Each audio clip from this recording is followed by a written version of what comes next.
Assalamualaikum warahmatullahi wabarakatuh. Halo teman-teman, jumpa lagi di Aryan M Channel.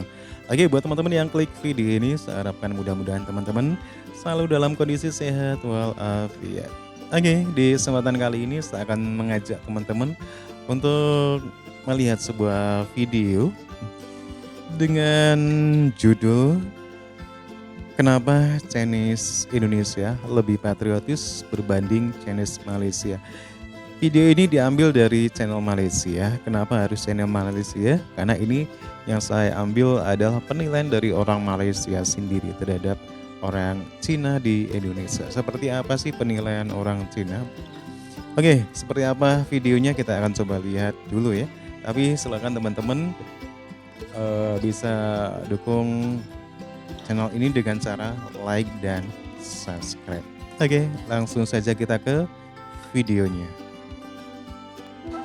Bicara soal perayaan keagamaan dan kaum, Malaysia dan Indonesia mempunyai banyak persamaan. Antaranya perayaan Tahun Baru Cina ataupun perayaan Imlek.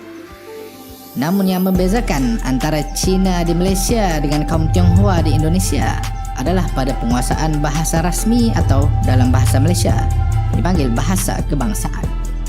Ini menimbulkan banyak pertanyaan di kalangan orang Malaysia mengenai rahsia sukses Indonesia melakukan asimilasi antara penduduk pelbagai kaum.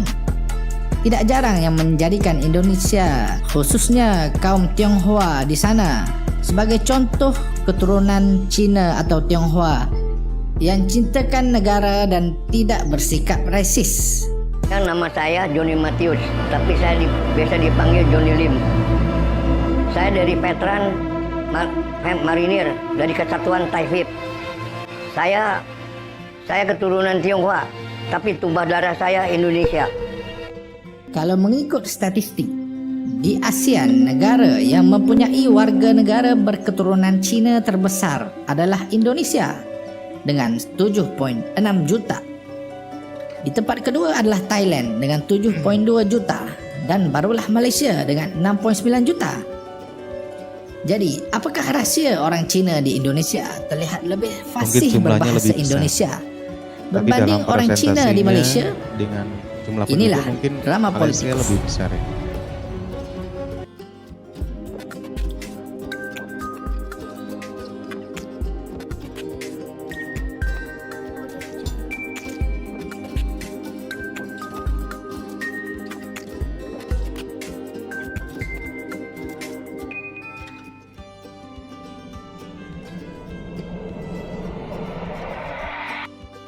Sebenarnya persoalan bahasa bukan sekadar percakapan.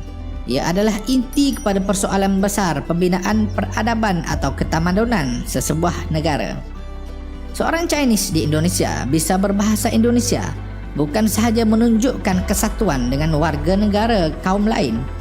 Ia juga menimbulkan semangat patriotisme.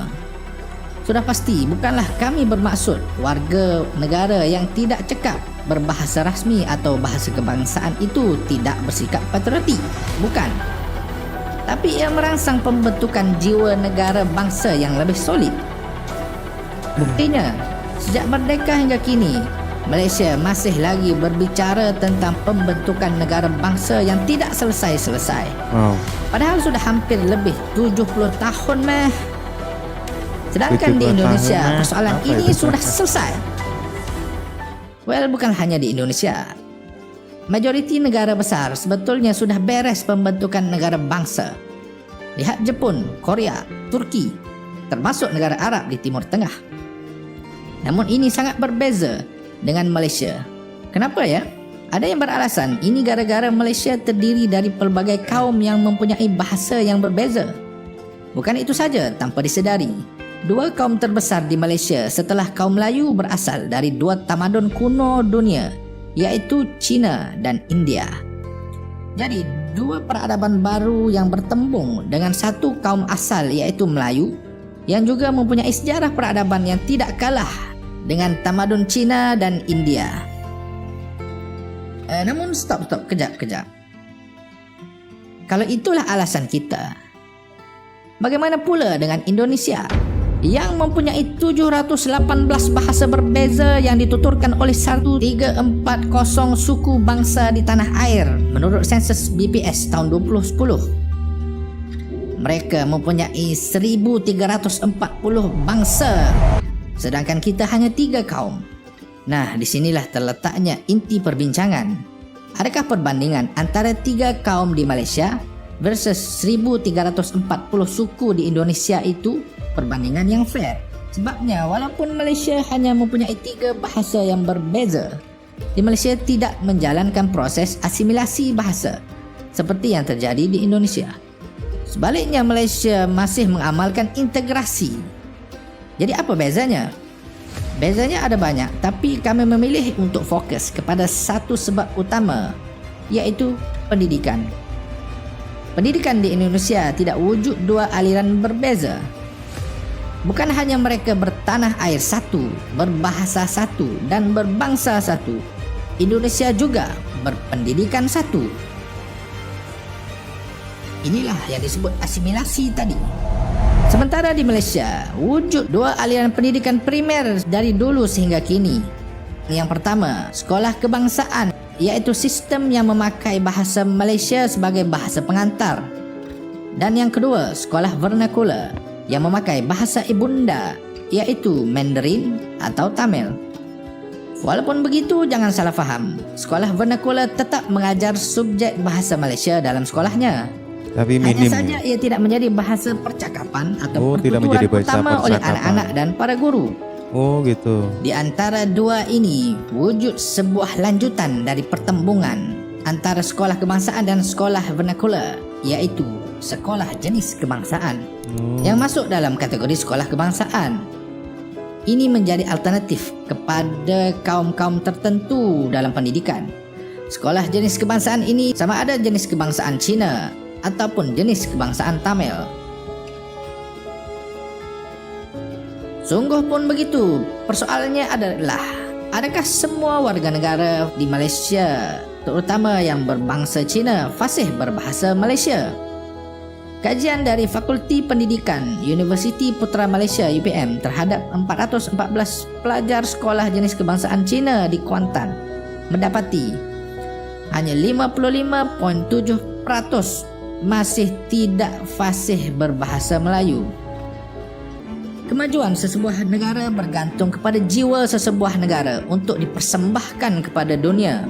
Dan jiwa sesebuah negara ditentukan oleh jiwa sesebuah bangsa. Bangsa di sini bukanlah bangsa yang terpisah oleh sekat-sekat bahasa ataupun ras. Oke deh teman-teman ya, demikian ya sebuah video dengan judul kenapa Chinese di Indonesia berbeda dengan Chinese di Malaysia. Diambil dari channel Malaysia.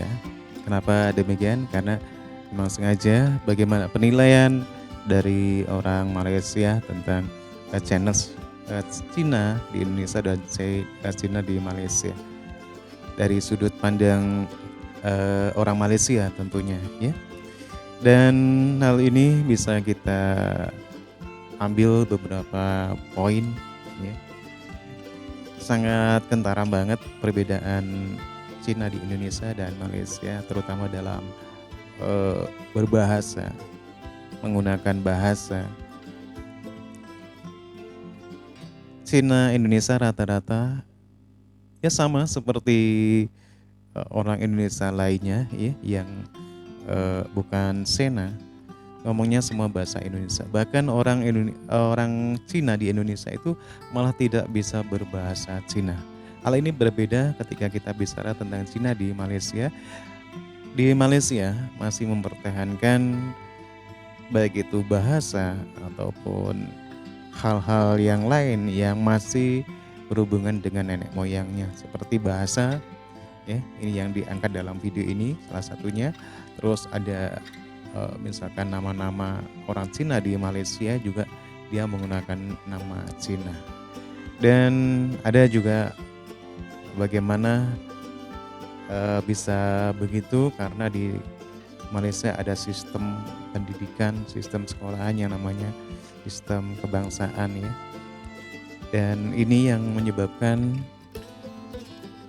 orang-orang Cina di sana dinilai kurang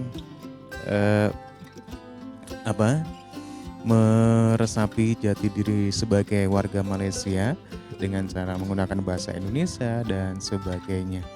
Oke teman-teman ya, demikian ya. Dan kalaupun ada yang kurang, saya mohon maaf. Silakan teman-teman bisa berkomentar.